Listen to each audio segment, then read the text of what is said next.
तो सबसे पहले डिस्कशन स्टार्ट करते हैं एमसीक्यूज़ की। कल के लेक्चर में हमने एमसीक्यू नंबर 1 से लेके 20 तक की डिस्कशन कर ली थी। चलिए 21 से 30 तक कोई प्रॉब्लम है तो पूछिए।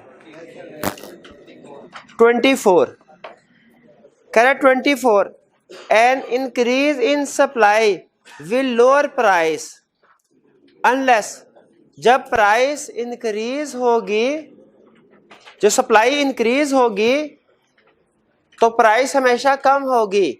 अनलेस, कब प्राइस कम नहीं होगी, कब supply is perfectly price in elastic, demand is perfectly. अब देखिए इसके लिए डायग्राम बनाते हैं। ये हमारी क्वांटिटी, प्राइस, ये सप्लाई कर्व है। कह रहे हैं जब कभी नॉर्मली क्या होता है, नॉर्मली हमारा डिमांड कर्व ये है। कह रहे हैं जब कभी सप्लाई इंक्रीज होगी हमेशा प्राइस कम होगी। प्राइस ये सिवाय एक सिचुएशन के, सिचुएशन हमसे पूछ रहा है। वैसे तो सिचुएशन को हम 1 by 1 भी देख सकते हैं। वो क्या कह रहे हैं, supply is perfectly price inelastic. अगर supply perfectly price inelastic होगी यानी स्ट्रेट होगी, तो अगर इंक्रीज होगी तो राइटवर्ड को शिफ्ट होगी, तो उससे प्राइस क्या डिक्रीज होगी, क्या प्राइस डिक्रीज होगी। भाई ये देखे ना, एक परफेक्टली इन इलास्टिक ये होती है ना सप्लाई, डिमांड कर्व ये है। अगर ये राइटवर्ड शिफ्ट होती है S1, क्या प्राइस कम हो रही है कि नहीं हो रही, तो इसका मतलब ये हमारी करेक्ट ऑप्शन नहीं है। ये समझ आई, ये करेक्ट ऑप्शन नहीं हमारे। फिर कह रहे हैं demand is perfectly price elastic. Perfect demand क्या है, परफेक्टली इलास्टिक। परफेक्टली इलास्टिक क्या होती है डिमांड, वर्टिकल के हॉरिजेंटल। परफेक्टली इलास्टिक कौन सी डिमांड होती है, हॉरिजेंटल। तो इसका मतलब ये हुआ कि डिमांड कर्व ये होगा, ये नहीं। परफेक्टली इलास्टिक का, परफेक्टली इलास्टिक का डिमांड कर्व यही होगा ना। अगर ये परफेक्टली इलास्टिक है, अब देखे सप्लाई इंक्रीज हुई, प्राइस पे फर्क पड़ेगा, नहीं पड़ेगा। इसका मतलब है ये हमारी करेक्ट ऑप्शन है। लेकिन दूसरी भी ऑप्शन डिस्कस कर लेते हैं क्यों गलत है। It is followed by reduction in quantity demanded. नहीं, क्वांटिटी डिमांडेड डिक्रीज होगी, सप्लाई इंक्रीज होगी, ठीक है, तो भी सप्लाई की वजह से प्राइस डिक्रीज होगी।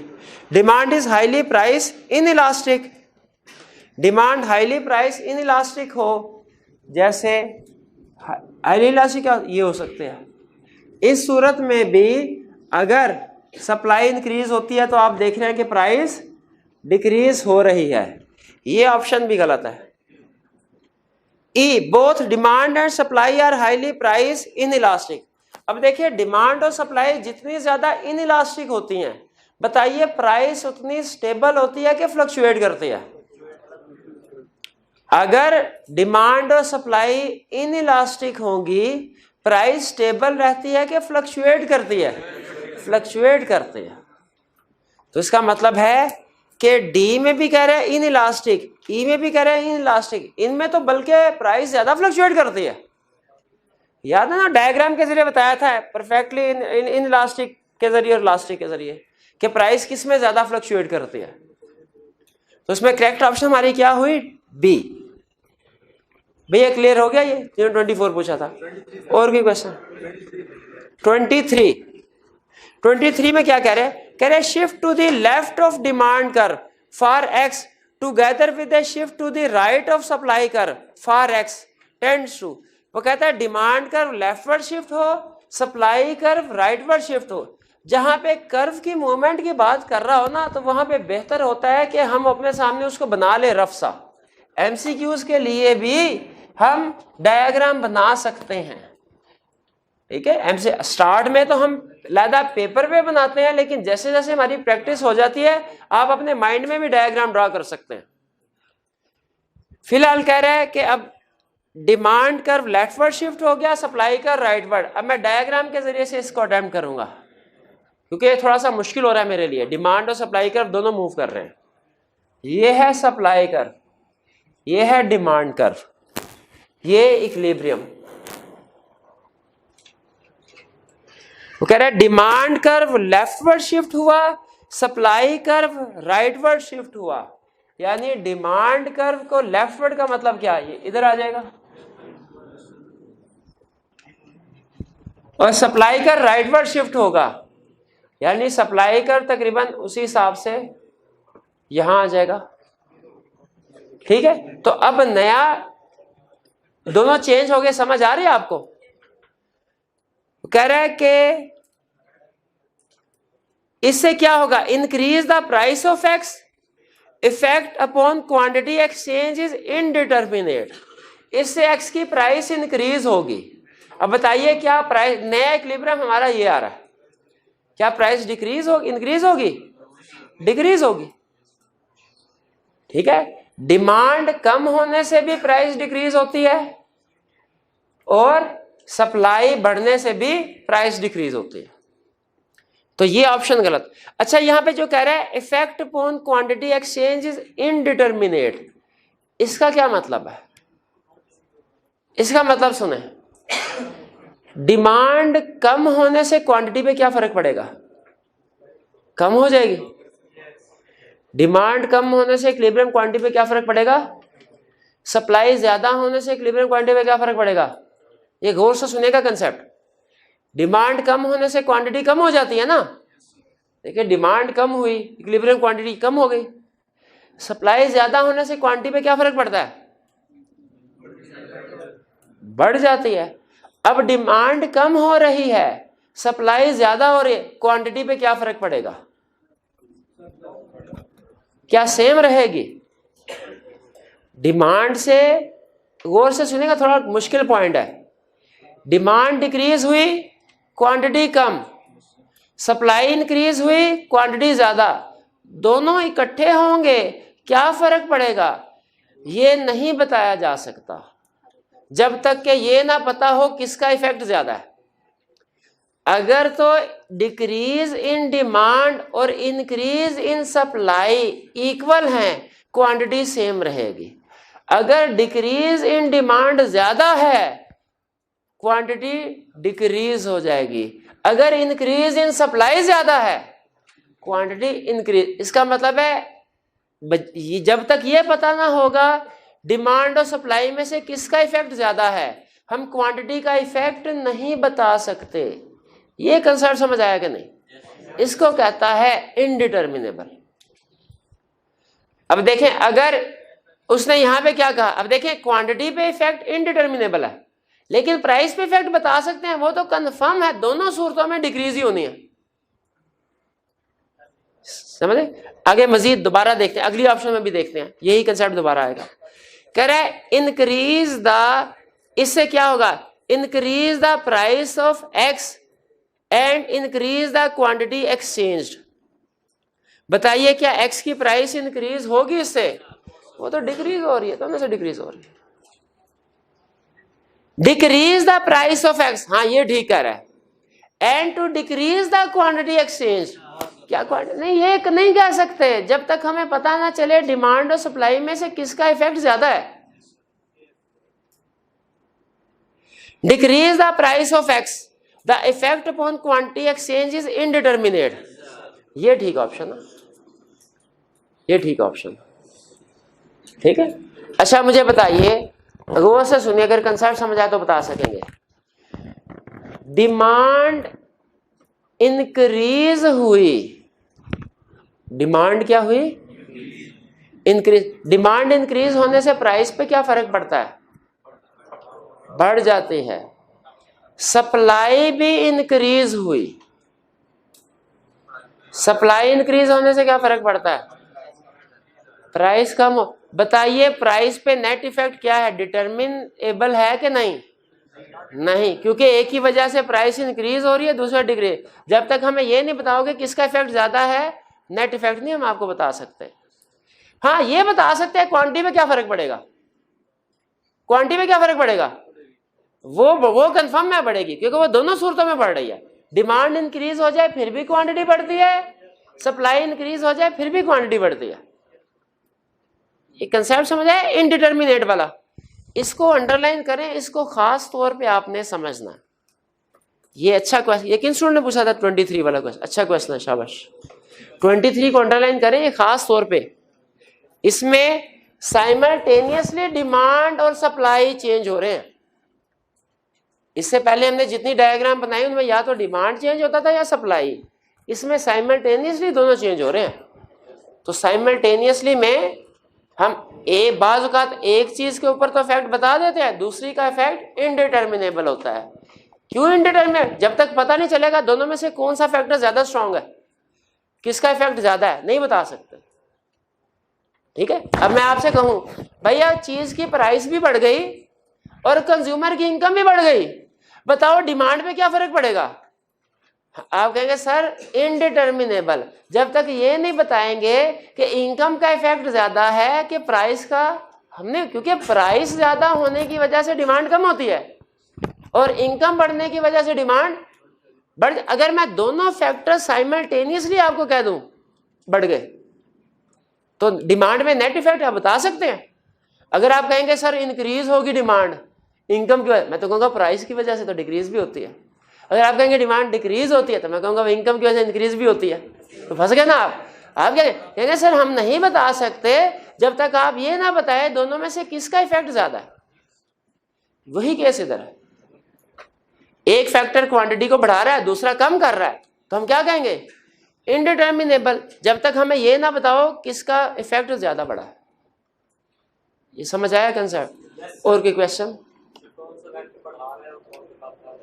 हाँ, कौन सा फैक्टर बढ़ा? देखे यहां पे सप्लाई बढ़ रही है, ये प्राइस को कम कर रहा है, क्वांटिटी को बढ़ा रहा है, और यहां पे डिमांड कम हो रही है।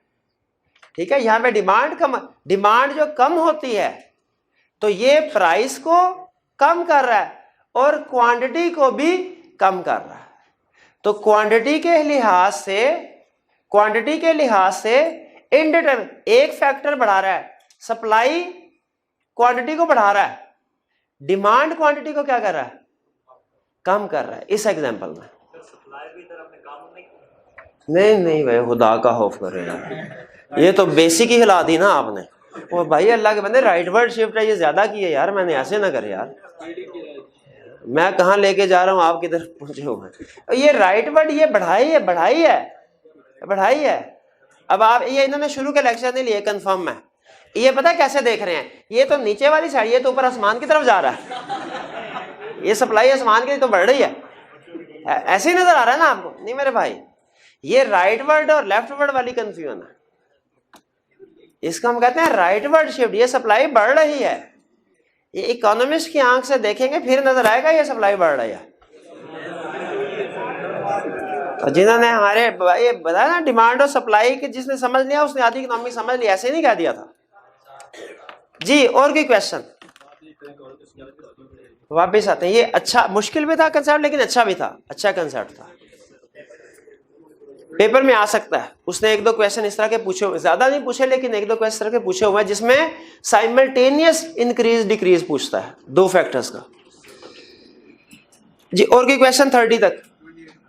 28 का भाई ने, इफ द प्राइस, ये तो वही नुमेरिकल, अच्छा जहां नुमेरिकल क्वेश्चन आता है हमारे 12 बज जाते हैं। वो कहता है if the elasticity coefficient of demand क्या होता है वाला, price elasticity of demand is 40 है कि 0.40 है? 0.40 है। Then a 20% fall in price will result in, price 20% कम हुई, डिमांड 20% ज्यादा होगी। 20% तो तब होती जब 1 होता, ये 0.4 है।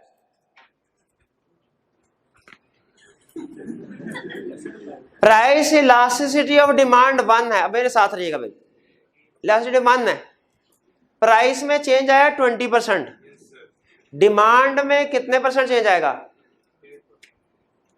1 कह रहा हूं मैं आप भाई, प्राइस इलास्टिसिटी ऑफ डिमांड 1 है, प्राइस में चेंज आया 20%, डिमांड में कितने परसेंट चेंज आएगा?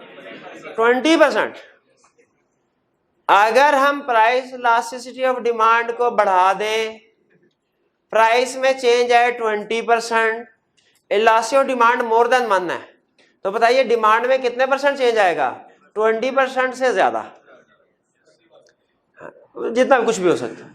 अगर price elasticity of demand less than 1 है, प्राइस में चेंज आया 20%, डिमांड में कितने परसेंट चेंज आएगा? 20% से कम। अब वो क्वांटिफाई कर रहा है, कह रहा है प्राइस इलास्टिसिटी ऑफ डिमांड है 0.4, प्राइस में चेंज आया 20%, डिमांड में कितने परसेंट आएगा? 8%। अगर आपको कोई क्वेश्चन में प्रॉब्लम है तो सिंपल हम वो फार्मूला जो हम यूज करते होते हैं ना वो यूज कर लें। Price elasticity of demand is equal to percentage change in quantity demanded divided by percentage change in price. इधर आ गया 0.4, इधर आ गया प्राइस में कितने परसेंट चेंज आया? 40%। कितने परसेंट? 20%। अब percentage change in quantity demanded कितनी है उसको उधर ले जाके मल्टीप्लाई कर, 8% आंसर आएगा। 8% आंसर है, ठीक है। अब यहां पे प्राइस कम हो रही है कि ज्यादा हो रही है? तो चेंज इन क्वांटिटी डिमांडेड कम होगा कि ज्यादा होगा? ज्यादा होगा, 8%। इसका मतलब है प्राइस 20% कम की तो डिमांड कितने परसेंट ज्यादा होगी? 8%। इस केस में भी क्लियर हुआ? किन्होंने पूछा था क्वेश्चन? ये क्लियर हो गया मेरे भाई? जी जी, ये इक्वेशन याद कर ले, ये एमसीक्यूज में ये इक्वेशन आपके बड़े काम आएगी। ये वाले आपको याद है वो जो हमारा 750 वाला क्वेश्चन था, 750,000 वाला एमसीक्यूज था, उसमें 750 और 1250 में वो भी इसी इक्वेशन से होता है।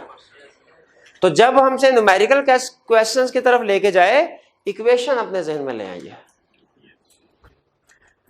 जी। और की क्वेश्चन नहीं, चलिए 31 से 40 तक, 31 से 40 तक, 32 कह रहे हैं पहले, 32 की बात आई। 32, a cost cutting technical advance in production of cars will cause, कहता है कार की प्रोडक्शन में एक ऐसी टेक्नोलॉजी एडवांस आ गई जिससे अब कॉस्ट कम होगी इनकी। Advancement in technology, technical advancement होगी ना, क्या फर्क पड़ता है इससे? ये डिमांड का डिटर्मिनेंट है कि सप्लाई का? सप्लाई का, तो डिमांड तो रूल आउट हो गई। सप्लाई में शिफ्ट राइटवर्ड आएगा leftward? D option correct. Easy था ये वैसे। बाहर चूंकि उसने एक रियल एग्जांपल इंट्रोड्यूस करवा दी थी प्रैक्टिकल, तो फिर शायद हम थोड़ा सा कंफ्यूज होते हैं ना, शुरू में एमसीक्यूज करने में हो जाता है ऐसे। थ्योरी से जब हम प्रैक्टिकली सोचते हैं तो थोड़ा सा शुरू में कंफ्यूजन होती है, लेकिन जैसे जैसे प्रैक्टिस ज्यादा होती जाए, एग्जाम के क्वेश्चन ज्यादा करते जाएं, हम कॉन्फिडेंट होते जाते हैं। 32 के अलावा 40 तक। 36 में कह रहा है suppose that when the price of coke increases by 2%, the quantity of जामेशीरी purchased increased by 4%, assume everything else is held fixed. This means that क्या? Income elasticity of demand is true and the goods are complement. पहले तो बताइए, अगर Coke की price increase हुई और जामेशीरी की क्वांटिटी इंक्रीज हो गई, दोनों कौन सी चीजें हैं? नहीं करो, सब्स्टिट्यूट है कम्प्लीमेंट है? मैं देखता हूं, मैं हिसाब लगाता हूं, अपना दिमाग लगाता हूं। कोक की प्राइस इंक्रीज हुई 2% से, कोक की अपनी डिमांड क्या होगी? कम हो जाएगी। जामेशीरी पे क्या फर्क पड़ा? इंक्रीज हो गई। तो बताइए ये दोनों क्या है? कंप्लीमेंट है, सब्स्टिट्यूट है, क्रॉस है, इंडिपेंडेंट है? डिपेंडेंट है, क्या है? सब्स्टिट्यूट है। सब्स्टिट्यूट है, स्पेसिफिकली बात करें ना, सब्स्टिट्यूट है। नहीं सब्स्टिट्यूट नहीं है क्या? ये सब्स्टिट्यूट है। तो इसका मतलब है कंप्लीमेंट वाली तो सारी ऑप्शन जो है वो फारिग है। ठीक है, सब्स्टिट्यूट। अब कह रहा है कि मुझे ये बताओ कि इलास्टिसिटी ऑफ डिमांड इनकी कितनी है। अब देखें, एक की प्राइस 2% इंक्रीज हो, दूसरे की क्वांटिटी 4% से चेंज हुई, तो इलास्टिसिटी ऑफ डिमांड क्या? जब प्राइस में चेंज 2% हो, क्वांटिटी में चेंज 4% हो, तो हमारा क्या आता है प्राइस इलास्टिसिटी ऑफ डिमांड? 2% ही आएगा ना, 0.5 तो नहीं आएगा। प्राइस नीचे क्वांटिटी ऊपर है, हाँ जी बिल्कुल, 2 आएगा। नीचे वाली अमाउंट कम है, ऊपर वाली ज्यादा है, तो आंसर 1 से ज्यादा आएगा, 2। तो करेक्ट ऑप्शन क्या है मेरे भाई भला? B, cross price elasticity 2 and the goods are subsidy. ये अच्छा क्वेश्चन था 36 का, अच्छा क्वेश्चन। किसने पूछा था ये क्वेश्चन? शाबाश जी। और कोई क्वेश्चन 40 तक? 33, 38 वाले ज्यादा कह रहे हैं भाई। 33 भी समझा दो। अच्छा भाई कह रहे हैं 33 समझ, कोई बात नहीं। Given A relatively but not perfectly price elastic supply curve, कहता है इलास्टिक सप्लाई कर्व है, an increase in demand will suddenly, elastic supply curve है। सप्लाई कर्व क्या है? अच्छा, जब ये कर्व की बात करता है ना, मैं डायग्राम बनाए बगैर मुझे बात समझ नहीं आती, पता नहीं क्यों, आज तक नहीं समझ। कोई बात है, डायग्राम बनाने में कौन सी देर लगती है? ये price elastic supply curve, elastic supply curve है। इलास्टिक सप्लाई कर्व कैसा बनता है भला? सप्लाई कर्व से यानी तकरीबन हॉरिजॉन्टल, तकरीबन हॉरिजॉन्टल, यानी मेरा ख्याल है कि ये बनेगा। भाई एग्री करते हैं इससे? परफेक्टली इलास्टिक होता तो कैसा बनता? सीधा। ये कह रहा है परफेक्टली नहीं लेकिन है इलास्टिक, ठीक है बना लिया। अब क्या कह रहा है? डिमांड इंक्रीज होगी अगर, कंफर्म क्या चीज होगी भैया? डिमांड इंक्रीज होगी तो कंफर्म है प्राइस भी बढ़ेगी, क्वांटिटी भी बढ़ेगी। बी ऑप्शन करेक्ट, दोनों बढ़े, दोनों कंफर्म है ना। अच्छा, अगर इस क्वेश्चन को चेंज कर रहा हूं, अगर ये सप्लाई परफेक्टली इलास्टिक होती, फिर डिमांड बढ़ने से क्या कंफर्म होता? क्वांटिटी कंफर्म इंक्रीज होती और प्राइस कंफर्म सेम रहते। प्राइस कंफर्म सेम अगर ये परफेक्टली इलास्टिक होता। कर ये डायग्राम देखें, डायग्राम बनती है, कहानी खुल के सामने आ जाती है हमारे कि किधर इफेक्ट आ रहा है, प्राइस में क्या आ रहा है और डिमांड में, वरना सोचते रहेंगे कंफ्यूजन का शिकार होंगे। ठीक है, अभी भी बाज़ औक़ात मैं कोई क्वेश्चन करता हूँ, मेरे ज़हन में आता है डायरेक्ट आंसर इसका ये, पर मैं तसल्ली कर लेता हूँ फिर भी कि एक दफ़ा हाथ से डायग्राम बना लूँ, वहाँ पे कंफर्म हो जाए। गलती हो तो गलती निकल जाती है, वरना डायग्राम से कंफर्म हो जाता है आंसर ठीक था जी। और कौन सा क्वेश्चन आप कह रहे थे? 38 कह रहा है shift to the right in the supply curve of a good, demand remaining unchange will reduce its price to a greater degree. The more elastic the demand curve, the less elastic the demand curve, the near the elasticity of demand to unity, more elastic the supply curve. अब मुझे बताइए कि prices reduce होंगी, यानी price change होती है, price ज्यादा कब चेंज होगी? प्राइस ज्यादा कब फ्लक्चुएट करेगी? जब डिमांड सप्लाई कर्व इलास्टिक होंगे कि इन इलास्टिक होंगे? मैं पढ़ा हुआ है ना कि नहीं पढ़ा? कि जब डिमांड कर्व और सप्लाई कर्व इन इलास्टिक होंगे तब प्राइसेस ज्यादा फ्लक्चुएट करती हैं। तो यहां पे प्राइस ज्यादा फ्लक्चुएट कब करेंगी? इन इलास्टिक होंगी। जब इन इलास्टिक की कौन सी ऑप्शन है? वही लेस इलास्टिक, इन इलास्टिक एक ही हो गया ना। या कभी कह दिया elasticity of demand is low, तो वो भी इन इलास्टिक ही कह रहा है। तो करेक्ट ऑप्शन कौन सी हुई? हाँ लेस इलास्टिक। अच्छा बता रहे, आंसर बता रहे थे, ठीक है। तो एग्जाम में लेस इलास्टिक नहीं लिखना होता, लिखना होता है बी ऑप्शन। तो इसमें बी ऑप्शन करेक्ट है, ये लिखना होता ना। मैं समझा मेरे से पूछ रहे हैं, आप बता रहे थे, ठीक है बी ऑप्शन बिल्कुल सही। ये किन्होंने पूछा था क्वेश्चन? हाँ नहीं नहीं, जिन्होंने पूछा था अच्छा क्वेश्चन था ये भी, लेकिन इसके पीछे कंसेप्ट क्या है? कंसेप्ट लिख ले कि जितने ज्यादा डिमांड सप्लाई इनइलास्टिक होगी, प्राइस फ्लक्चुएशन उतनी ज्यादा होगी। बिल्कुल भाई क्लियर हो गई ये बात जी? 40 तक और कोई क्वेश्चन? और कोई क्वेश्चन नहीं है? चलिए मेरा ख्याल है आज के लिए 40 कर लेते हैं, लेक्चर की तरफ अब चलते हैं। आधे घंटे की एमसीक्यूज और आधे घंटे का लेक्चर है, कोई बात नहीं। 40 को निशान लगा ले, कल इंशाल्लाह फिर इससे आगे 60 तक और फिर लेक्चर को आगे लेके चलेंगे। जी जी, क्वेश्चन नंबर 40 कह रहा है, क्वेश्चन 40 स्टूडेंट ने कहा, कर लेते हैं आखिरी क्वेश्चन आज का। If the price of a good fell by 10% and as a result total expenditure on the good, total expenditure को अंडरलाइन करें, उसने डिमांड नहीं कहा, डिमांड नहीं कहा, प्राइस कम हुई और अच्छा इकोनॉमिक्स में टोटल एक्सपेंडिचर और टोटल रेवेन्यू में कोई फर्क है क्या? अकाउंटिंग में फर्क होता है।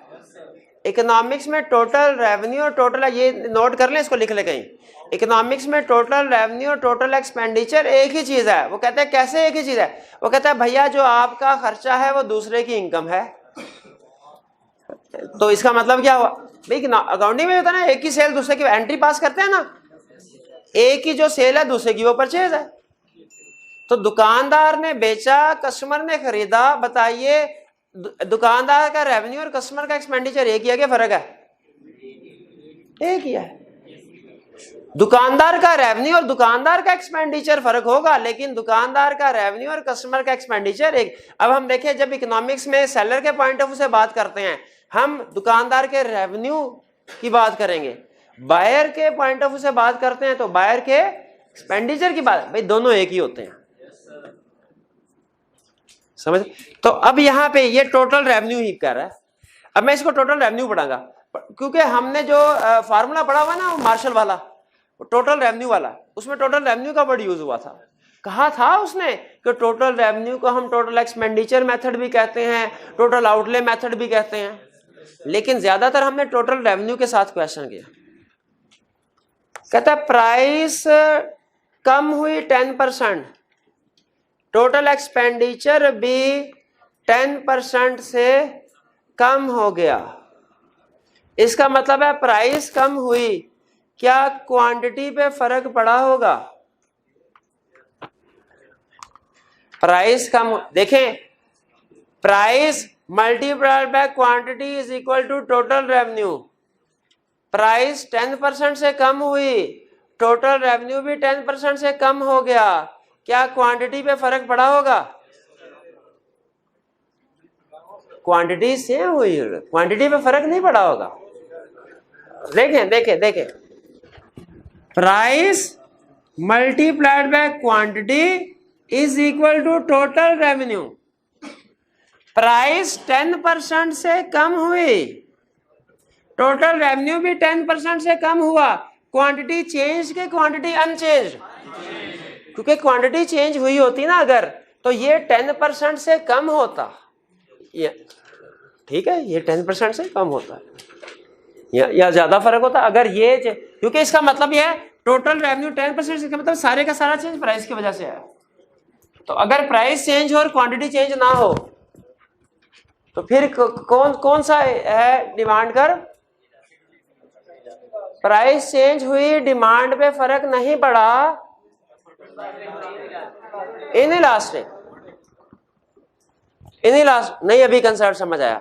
अगली एग्जांपल सुने, फार्मूला भी है, फार्मूला भी है, फार्मूला कैसे गौर से सुनना है। प्राइस में 10% डिक्रीज आया, टोटल रेवेन्यू अनचेंज्ड। बताइए क्वांटिटी, डिमांड इलास्टिक है, इनइलास्टिक है, क्या है?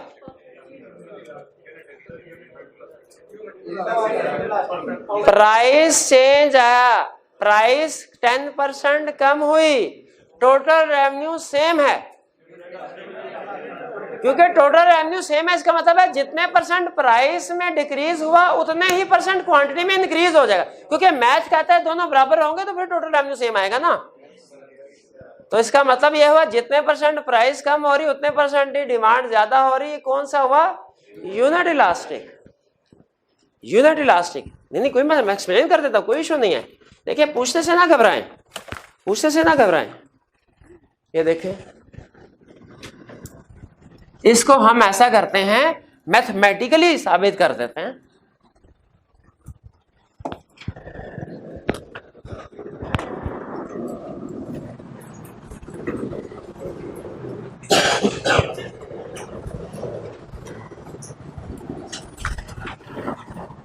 Price, quantity, total revenue.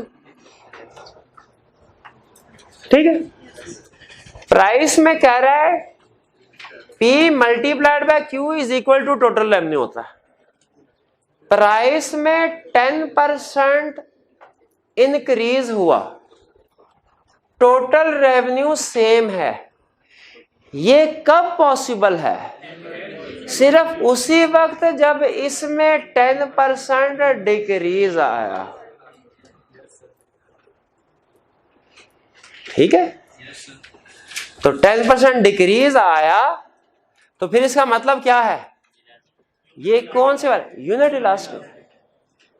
अगर कहता है प्राइस में 10% इंक्रीज आया, टोटल रेवेन्यू डिक्रीज हो गया, इसका मतलब क्या है? इसमें जो डिक्रीज आया है वो 10% नहीं 20%।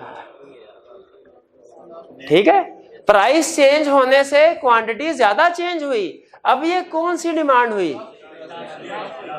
इलास्टिक। इलास्टिक हुई ना। आप असल में पता है क्या गलती कर रहे हैं? आप प्राइस और इलास्टिक है कि नहीं, प्राइस और टोटल रेवेन्यू के साथ चेक कर रहे हैं। ठीक है, कोई चीज इलास्टिक है कि नहीं है, फार्मूले के लिए हम प्राइस और क्वांटिटी में परसेंटेज फर्क देखते हैं।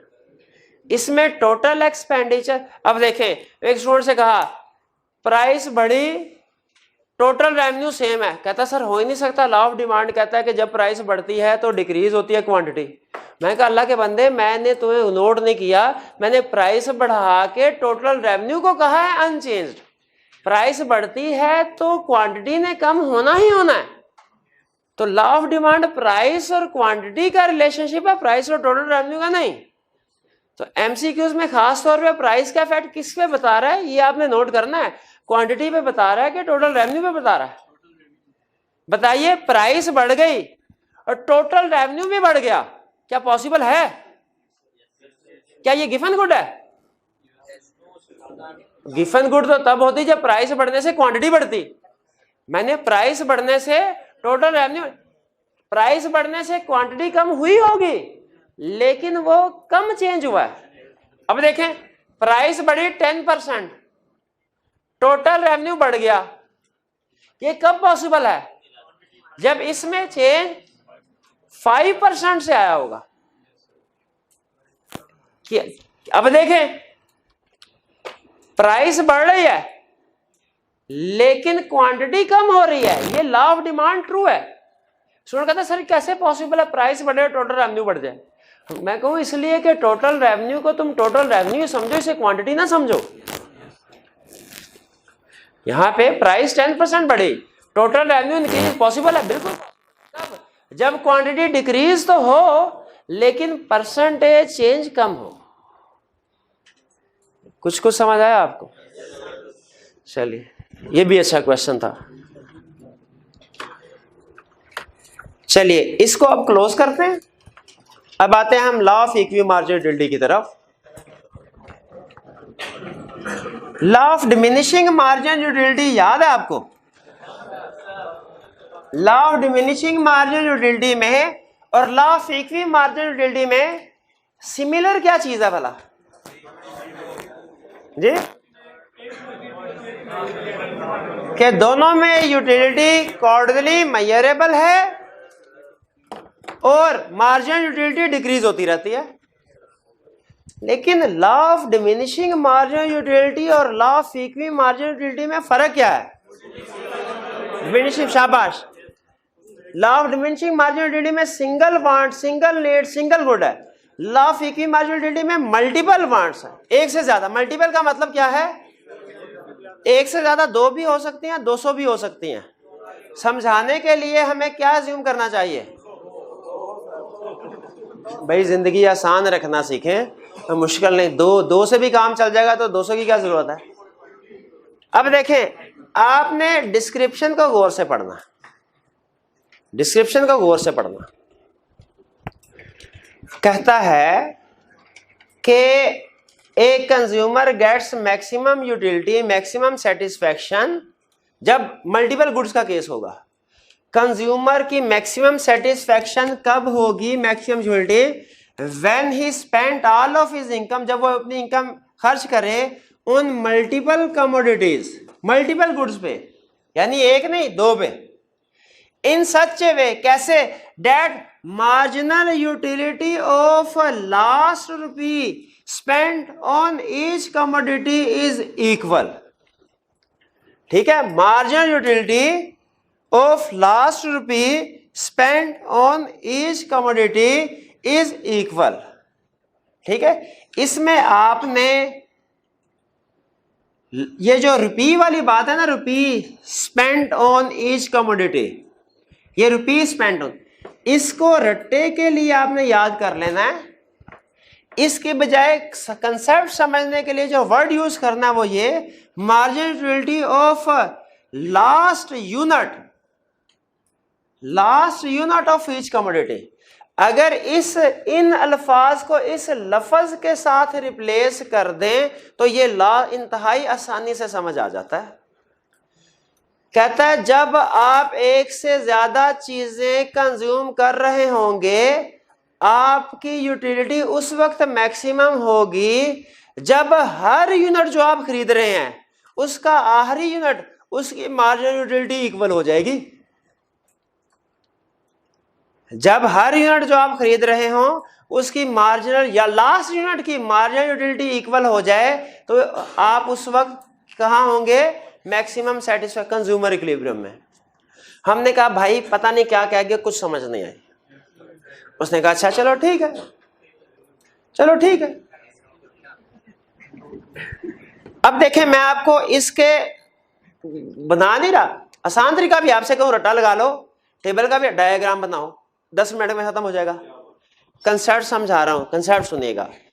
हमारे पास गुड्स हैं एक से ज्यादा और हमने मैक्सिमम सेटिस्फैक्शन वाला पॉइंट जो है वो ढूंढना है। अच्छा बताइए, अजम्पशन में हमारे पास कंज्यूमर के पास अनलिमिटेड इनकम होती है कि लिमिटेड? अनलिमिटेड होती तो हम कहते हैं भैया सारी खरीद लो, लेकिन दुनिया में किसी के पास भी अनलिमिटेड इनकम, हर एक के पास लिमिटेड इनकम है।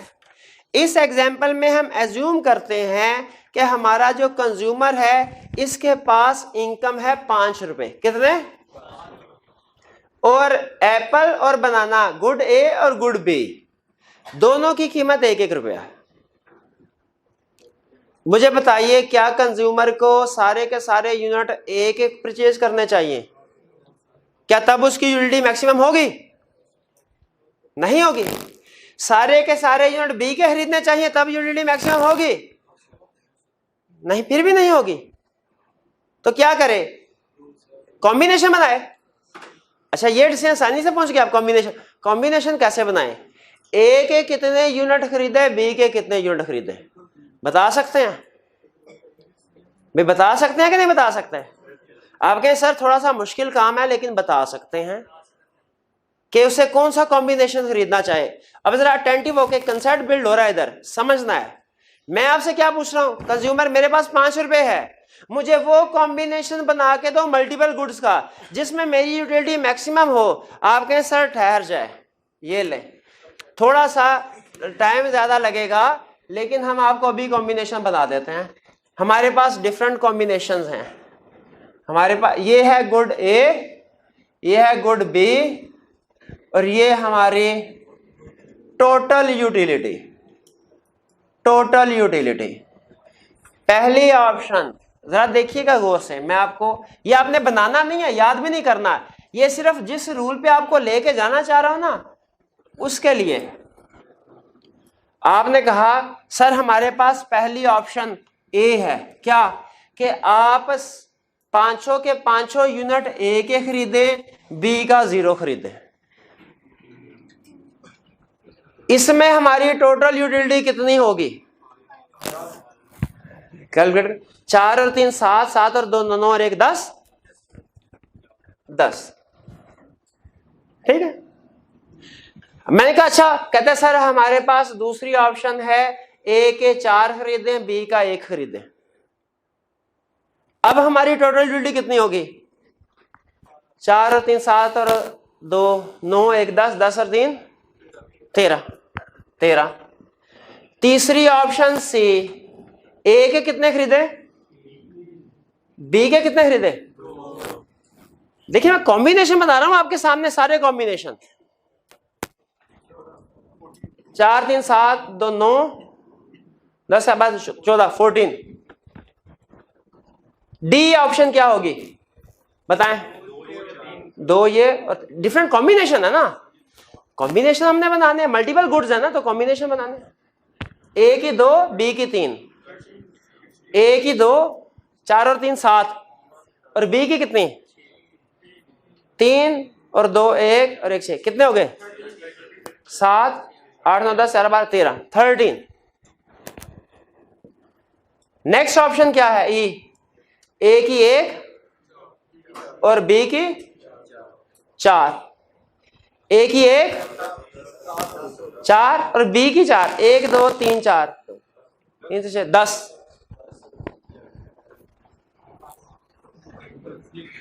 नहीं एक और है, एफ, ए 0 ये 5, 2 4 5 6 5 -1 हो के 5 आ गया। अब मुझे बताइए, अब मैं आपसे कहूं भाई मेरे पास 5 रुपए हैं, मुझे वो कॉम्बिनेशन बना के दो जिसमें मेरी सेटिस्फेक्शन मैक्सिमम हो। कौन सा कॉम्बिनेशन बनाएंगे? सी वाला। मैंने कहा शाबाश भाई, मैथ आपका स्ट्रांग लगता है, आपने इसीलिए कैलकुलेशन कर ली, लेकिन इकोनॉमिक्स आपकी वीक लगती है। क्या मैं आपको चुटकी बजाते में इसी कंक्लूजन पे ना पहुंचा दूं इकोनॉमिक्स की मदद से? ये ट्रायल एंड एरर मेथड कहलाता है। अब सुने, लॉ ऑफ इक्वी मार्जिनलिटी क्या कहलाता है? क्या कहता है? कहता है कंज्यूमर की उस वक्त मैक्सिमम यूटिलिटी होगी, अटेंटिव हो जाए, कंज्यूमर की उस वक्त मैक्सिमम यूटिलिटी होगी कब? When he spent all of his income, जब वो सारी की सारी इनकम खर्च करेगा किस पे? मल्टीपल कमोडिटीज पे। कैसे खर्च करेगा? दोनों कमोडिटीज पे, in such a way that marginal utility of last unit is equal, के हर एक की marginal utility of last unit is equal. अब मुझे यह बताइए कि अगर कंज्यूमर ए के 2 यूनिट खरीदता है और बी का 1 यूनिट खरीदता है, marginal utility of last commodity is equal के इज नॉट इक्वल? बात समझ आ रही? Is equal. एक ऑप्शन हो गई ये। लेकिन मुझे बताएं, अगर कंज्यूमर ए के 3 यूनिट खरीदता है, बी के 2 यूनिट खरीदता है, क्या फिर भी marginal utility of last commodity is equal नहीं हो गया? ये भी हो गया, इसको भी निशान लगा लिया। आगे चलें, अगर कंज्यूमर ए के 4 यूनिट और बी के 3 यूनिट खरीदता है, क्या फिर भी marginal utility of last unit is equal कि इज नॉट इक्वल? इक्वल। अब देखिए 3 ऑप्शन हो गए। अब देखें, इन तीनों में से एक इक्विलिब्रियम है हमारा और बाकी 2 इक्विलिब्रियम नहीं। इसका मतलब यह हुआ डेफिनेशन से मैं आपको इस पॉइंट पे, इतनी को तो जिंदगी आसान हो गई कि 6 ऑप्शन की बजाय रिड्यूस करके 3 रख दिए आपके सामने। अब आगे चलें। अगर आप इस डेफिनेशन को गौर से पढ़े, समझ के, रटा लगा के नहीं, समझ के, तो आप बता सकते हैं कि इसमें ए में कंज्यूमर इक्विलिब्रियम में है, बी में के सी में। डेफिनेशन को गौर से पढ़ें, आप खुद इस कंक्लूजन पे पहुंच सकते हैं। है कोई माइका लाल क्लास में जो डेफिनेशन को पढ़े और बताए ए बी सी में से कंज्यूमर किस वक्त इक्विलिब्रियम पे है? बी में। अबे किस लफ्ज से पता चला? लास्ट यूनिट तो सब में इक्वल है। मैक्सिमम तो कैलकुलेशन करके पता चलेगा, कैलकुलेशन तो नहीं करने। All of his income, all of his income, इसको भूल गए, ऑल ऑफ हिज इनकम। अब सुने, इसमें भी मार्जिनल यूटिलिटी लास्ट इक्वल है, लेकिन ये कंज्यूमर इक्विलिब्रियम नहीं। क्यों? इसमें all of his income use नहीं हो रही। 3 यूनिट, 3 रुपए खर्च हो रहे हैं, 2 रुपए बच रहे हैं। इकोनॉमिस्ट कहते हैं जब आप अपनी इनकम से ज्यादा सेटिस्फैक्शन ले सकते हो और नहीं लेते, इसको हम कहते हैं इनएफिशिएंसी। इनएफिशिएंसी, ठीक है। ये एक जुमला मैंने कहीं पढ़ा था, मुझे याद आ गया, आपके साथ शेयर करता हूं, जिंदगी में काम आएगा। तो कहता है दौलत की अफादियत खर्च करने में है, दौलत की अफादियत जमा करने में नहीं है, किसमें है? खर्च करने में। तो इकोनॉमिस्ट ये कहते हैं अगर आप 5 रुपए खर्च करके ज्यादा अफादियत हासिल कर सकते हैं, तो 3 रुपए खर्च करके कम अफादियत हासिल कर रहे हैं, आप इनएफिशिएंट है। तो ये पता चल गया ऑप्शन ए क्यों रूल आउट हुई, क्योंकि इसमें आप ज्यादा बेनिफिट हासिल, यूटिलिटी हासिल कर सकते थे, नहीं कर रहे। ये समझ आगे बात। इसको इकोनॉमिस्ट क्या नाम देते हैं? Inefficient point. नाम याद रखिएगा, आगे फिर यूज करना। आगे चलें भाई, ये सी वाली जो ऑप्शन थी जिसमें ए के 4 और बी के 3 थे, इसमें भी तो marginal utility of last unit is equal. ये क्यों नहीं इक्विलिब्रियम हमारा पॉइंट? बिल्कुल, इसमें हम 7 रुपए खर्च कर रहे हैं जो हमारे बजट से ज्यादा है। इकोनॉमिस्ट इस पॉइंट को कहते हैं इम्पॉसिबल। इम्पॉसिबल, इसको क्या कहते हैं? इनएफिशिएंट। इसको क्या कहते हैं? इम्पॉसिबल। भाई 5 रुपए में 7 रुपए की चीजें लेना इम्पॉसिबल है, ठीक है? नहीं, अभी सेविंग और बोरोइंग को साइड पे कर दे। इकोनॉमिस्ट कहते हैं, आगे चल के हम पढ़ेंगे, एडवांस की बात है, अभी आपके सामने रख रहा हूं, समझ नहीं आएगी। इकोनॉमिस्ट कहते हैं ओवरऑल इकोनॉमी के लिए, इंडिविजुअल्स के लिए, ओवरऑल इकोनॉमी के लिए ना सेविंग अच्छी ना बोरोइंग अच्छी, ना सेविंग अच्छी ना बोरोइंग अच्छी। तो अब आप अब देखें, अब वो कौन सा पॉइंट? आप देखिए डेफिनेशन के मुताबिक आप खुद देखते ही आइंदा से पहचान जाया करेंगे कंज्यूमर इक्विलिब्रियम कहां पे है। कहता है consumer gets maximum utility, calculation करने की जरूरत नहीं है, असूल बता रहे हैं। कंज्यूमर की उस वक्त यूटिलिटी मैक्सिमम होगी कब? When he spends all of his income, जब वो अपनी सारी की सारी इनकम खर्च करेगा, सारी की सारी 5 के 5 रुपए खर्च करेगा। इन सच वे, इस तरीके से, that marginal utility of last unit of each commodity is equal, के हर कमोडिटी की मार्जिनल यूटिलिटी लास्ट यूनिट की इक्वल हो। अब देखें, इस डेफिनेशन को सामने रख के जैसे ही टेबल देखा फौरन समझ आ गई कि नहीं कि इक्विलिब्रियम पॉइंट कौन सा है? बताइए, ये सारी डिटेल कैलकुलेशन करने की जरूरत है?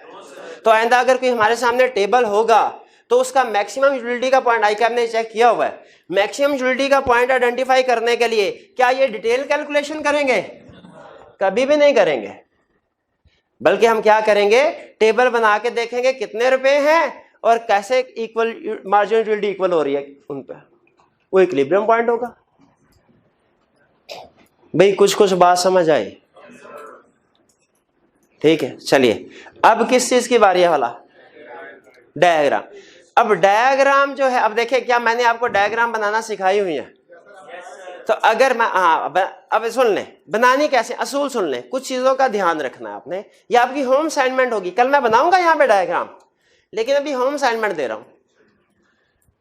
मुझे बताइए इसमें कल हमने law of diminishing marginal utility में परसों एक यूनिट की डायग्राम बनाई थी, एक प्रोडक्ट की डायग्राम, सिंगल गुड थी ना, उसी की डायग्राम बनाई थी।